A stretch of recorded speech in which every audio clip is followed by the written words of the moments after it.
Hey folks, we're going to watch this video here and then I'll read an article and react to it. I think it's an atrocity, but let's get into it. Governor Mike DeWine signed several bills into law, including one that would charge the public to access video from law enforcement. It's part of House Bill 315. Law enforcement could charge people for the, quote, estimated cost of processing the video. You'd have to pay before you receive it. Agencies could charge up to, quote, estimated cost. $75 an hour for that work, with a cap of $750 per request. $75 an hour. DeWine released a statement explaining his decision, saying in part, quote, no law enforcement agency should ever have to choose between diverting resources for officers on the street to move them to administrative tasks like lengthy video. That's why you give that functionality to administrative staff to do the administrative staff work, Mr. DeWine. Action reviews for which agencies receive no compensation. Or if you're really smart and you want to make the investment, what you do is you get the software that automates that kind of process for you. So let's read this. This is people.com. Ohio governor signs bill allowing police to charge public up to $750 for access to body cam footage. Ohioans may soon lose access to public police and jail footage after a controversial provision serped into the outgoing legislators' massive bill package at the end of the session. Ohioans may soon lose easy access to public police and jail footage after a controversial provision crept into the outgoing legislature's expansive bill package at the end of the session. Late Thursday night, Ohio Governor Mike DeWine signed HB 315 into law, a roughly 450-page omnibus bill that, among other things, will allow law enforcement agencies to charge the public for access to public videos, including body-worn cams, dash cams, and jail surveillance footage. With the new law, agencies now permitted to charge an estimated cost of up to $75 per hour of footage. So does it take a full hour? Because I watch videos at 2 times the speed. Does it take a full hour to edit an hour's worth of footage and to do whatever they do? I often get links to unedited video footage myself. That's what I mostly get from the police. But, $75 an hour, if that's kind of like the rate of the person getting paid, there's only one person in our government I think gets that much money, and that's our township administrator. I think he's a little bit over $150,000 a year, maybe going on $200,000 a year. Other than the board members, I don't think anybody else makes that kind of money. Police chief, fire chief may be getting close, but not there, I don't think. To help reimburse the labor of the processing of the video, according to News 5 Cleveland and Daily Dayton News, the fee will be charged before footage is released and must be capped at $750 per request. So does that mean it's capped at a 10-hour video? I don't fully understand it. Amid pushback for approving the provision, DeWine told News 5 that he is a strong proponent of police cameras and does not intend to impede access to footage which is public record.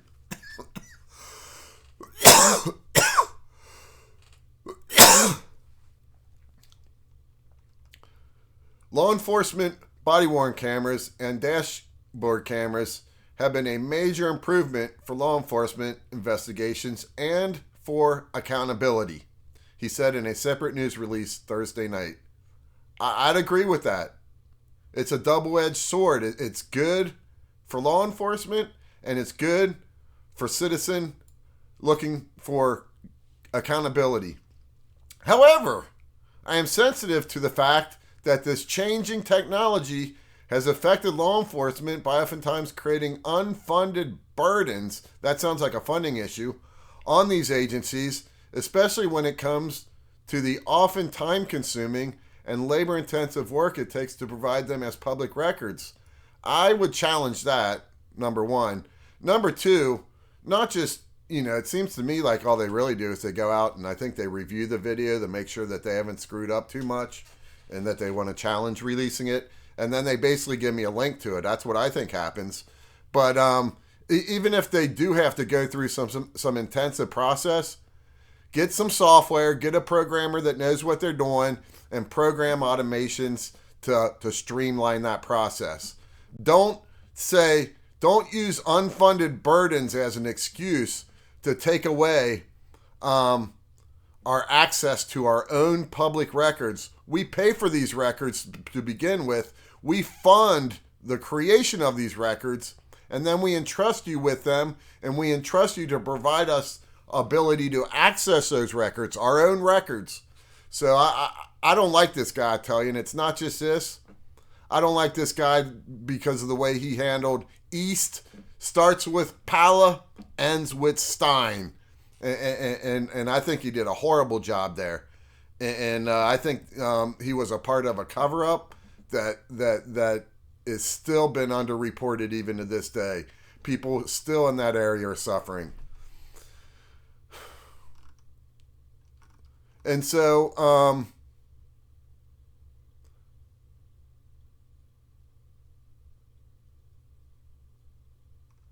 so here he says he does not intend to impede. I'm telling you right now, Mr. DeWine, that's an impediment. That's an impediment. And it sounds to me like when government says shall not infringe, and it actually means to infringe. And if you don't think they're infringing on that, do your research. This sounds like the shall not infringe, only we call it the not intended to impede. So we say not intend to impede, while at the same exact time, we're going to start impeding. Now let me ask you this. Let me read on. So I think I got through that. Republican State Rep Bill Seats, let's get him out, who sponsored the bill, previously told News 5 that the provision only applies if you want the public office to make a copy of the video record, and only if it relates to law enforcement. So what they do with me, with Axon, with the system, is they don't make a copy of it. They send me a link in email, and I go and I access, and that's how I understand it. I'm basically accessing the original video, and I do a download. That's the technology we have today, these days, Mr. DeWine. There ain't no technology that's creating this. Changing technology isn't creating unfunded burdens. What the technology is doing is simplifying, is getting rid of burdens. You just send us a link and we download it ourselves. And maybe this is, they're saying if you got to create a copy and put it on CD or something like that. I don't fully know. And only the public office opts to charge. So they don't have to charge. He clarifies that people can still inspect the records for free and make your own video of the video with your own phone or camera. I think that's good. I think if they start charging, that's what I'll do. So what do they have to do? They have to provide now, in order to do that, municipalities that didn't already have something in place, they would now have to spend the money, the undue burden, to create a workstation where citizens can inspect the record, inspect the video, while they video record on their own phone. And see, this doesn't mitigate the full burden for folks that don't have a camera with the capacity to do recording. The other thing that this doesn't account for is, I don't know, what was that movie?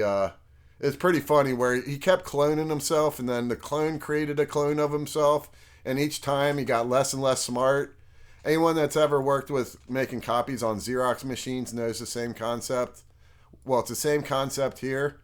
Anytime you're going to make a video of a video and you're not doing it directly digitally, you're doing it through on a viewing monitor and then recording that viewing monitor, you lose quality. And so that doesn't fully mitigate it.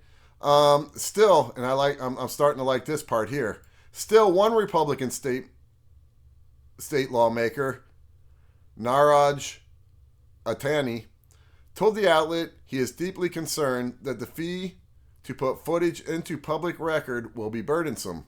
When I sponsored HB 425, which established public record law for police-worn body camera videos, our goal was to ensure the public and news media had clear access to body camera videos of public concern. And Tanny told News 5, certainly the cost of properly blurring out the videos and storage was something we discussed at length with our law enforcement partners. I wonder if they had citizen partners in these decisions. Case Western Reserve Law University law professor Jonathan Eaton previously explained how the provision could have a practical effect on whether police footage sees the light of day. This is stifling stuff, folks. It's not just me thinking that. You hear it right there. People are talking about how it's hard to afford groceries these days, or clothing, or the car, or your medicines, right? Eaton told News 5 when the bill was first passed by the legislature, if you've got all those things, having to pay $75 an hour for video, even for 1 hour, might bust your budget, and therefore you might not ask. So this affects the people that don't have a lot of money. I think you're going to find who gets who has the most interest in police videos and being abused by police. I think it's important for people of all income classes and even those of no income to have access to their own property, access to their own public records. And I don't mean that be me having access to Rich's public records. I mean me, Rich, having access to all public records, few exceptions aside. And this is exactly what this bill doesn't do. This bill exactly stifles access to our own records. And it's this POS, this one right here, the same one behind the East, starts with Pala, ends with Stein,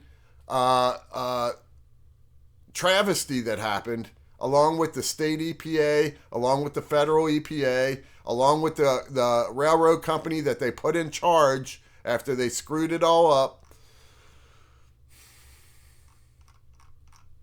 Thanks for watching, folks.